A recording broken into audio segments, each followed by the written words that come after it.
Olá você, começa agora a pauta especial pela sua TV Educativa Canal 3, hoje conversando com Gustavo Ferreira, professor de Direito Eleitoral do SESMAC, da Fama, advogado especialista no assunto. Nós vamos discutir aqui a criação de novos partidos, vamos discutir o sistema eleitoral brasileiro e, claro, a lei Ficha Limpa.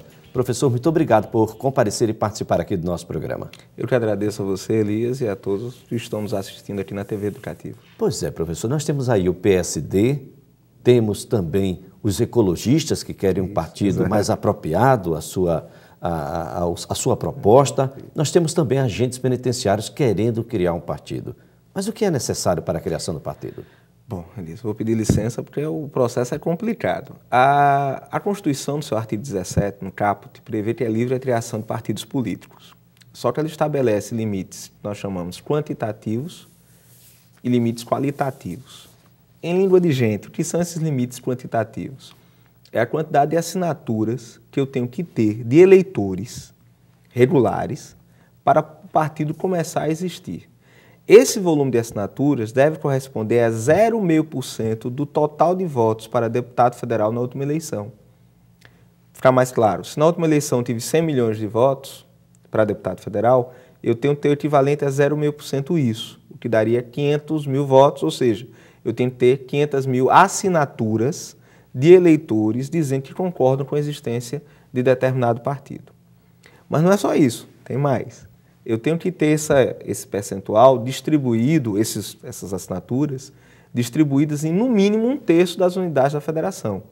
Como são 26 estados mais o Distrito Federal, 9 estados ou 8 estados mais o Distrito Federal. E dentro de cada estado desse, eu ainda vou ter que ter o correspondente a 0,1% do número de votos para deputado federal naquele estado.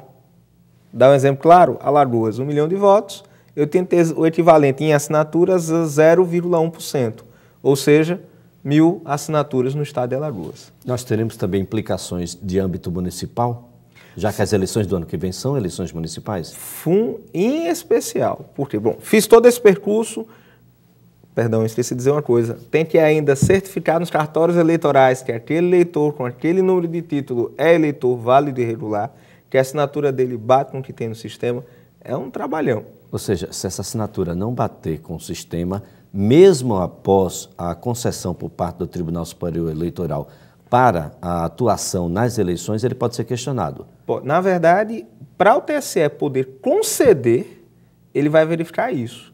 O que pode ser questionado é se eu descobrir depois que foi uma fraude.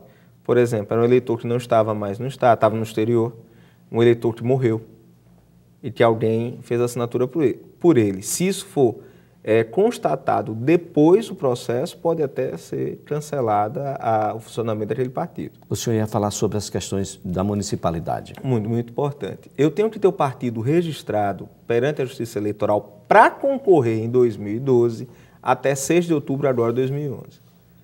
Eu tenho que ter isso. Se eu não tiver essa autorização de funcionamento dada pelo TSE, o partido sequer pode disputar as eleições de 2012.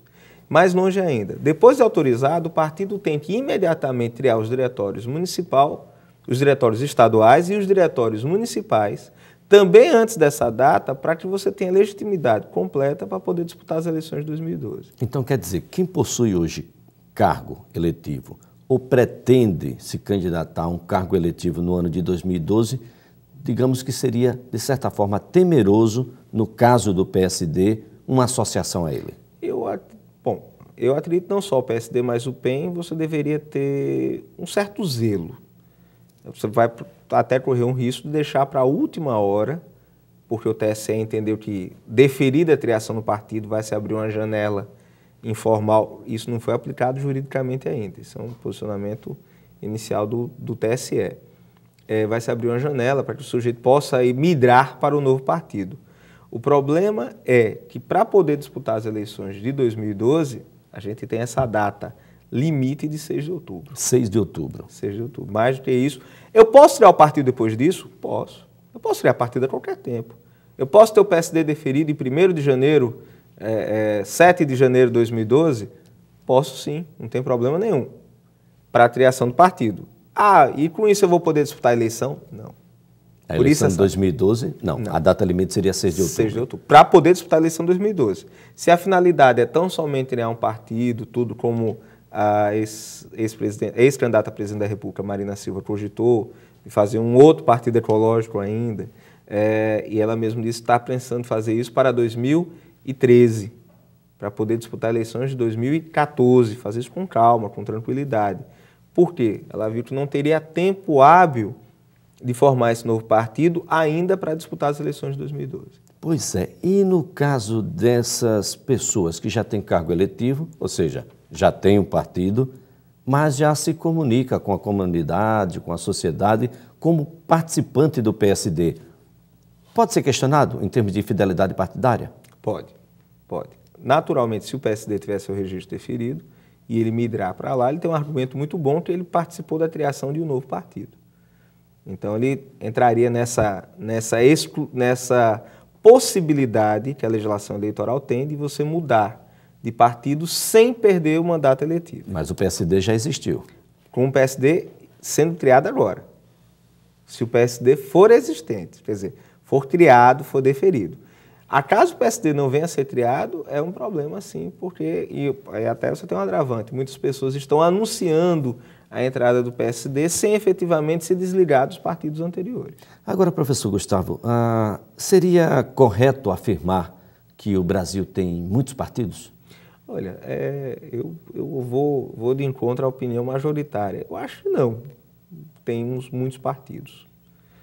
A título de exemplo, Estados Unidos tem mais de 100 partidos políticos registrados. Mas eu só escuto democrata e republicano. É por causa do sistema eleitoral de lá. Só quem tem chances efetivas de chegar ao poder é o Partido Democrata ou o Partido Republicano.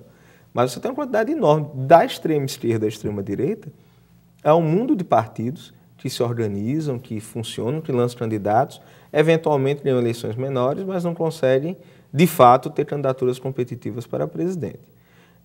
O que tem no Brasil, e infelizmente isso acontece na maioria dos casos, é um descompasso entre o que é a sigla e o que os seus componentes defendem.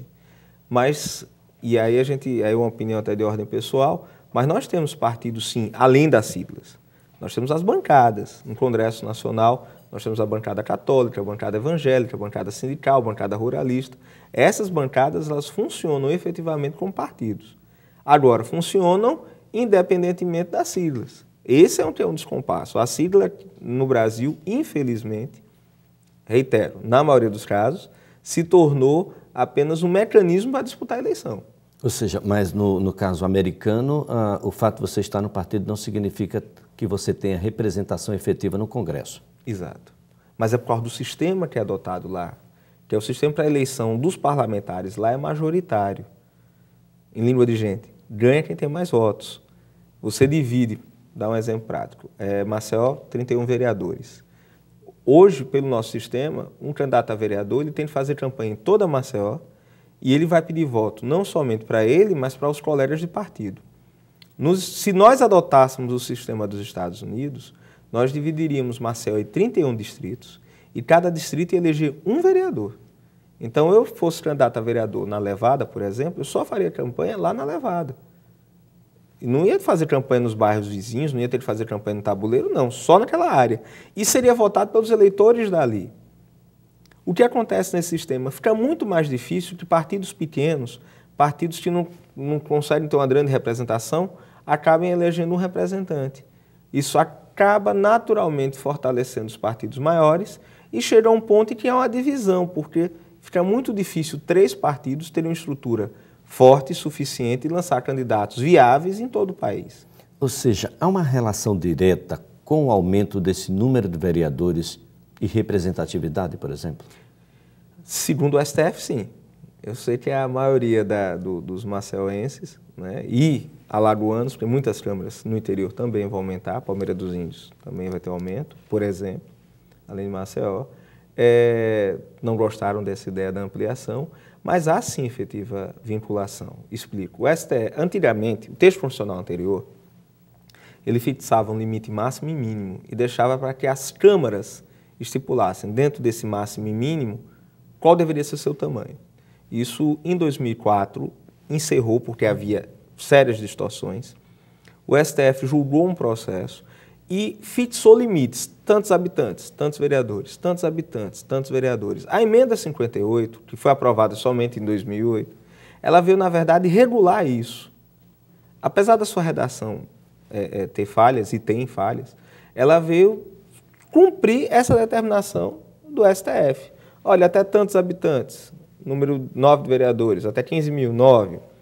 De 15.001 a 30.000, 11, e assim foi. E a gente vai até chegar ao caso aqui de Maceió, 930 mil, gente tem isso, 930 mil habitantes, vereadores. Porque fica na faixa que é entre 900 mil a 1.050.000 habitantes. O que não vai garantir a quem foi suplente na eleição passada de que vai ocupar uma dessas 10 novas vagas. Não. Porque o próprio sistema de votação, sistema de coligações, pode não lhe permitir isso. Isso, além do que, e a ressalva é boa, Elias, o STF, em 2008 ainda, quer dizer, final de 2008, começo de 2009, se pronunciou de forma expressa, dizendo que a emenda valia para a eleição de 2012.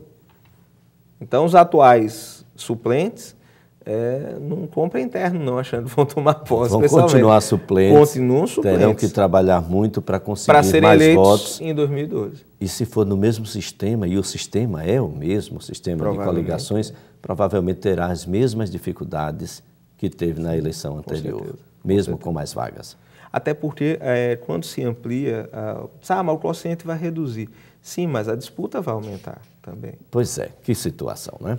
Bem, nós estamos aqui conversando com o professor Gustavo Ferreira, professor de Direito Eleitoral do SESMAC da Fama. Faremos um breve intervalo e na volta do Pauta Especial estaremos conversando um pouco mais sobre a lei da ficha limpa. Será que ela vai valer de fato para as eleições do ano que vem? É só um instante.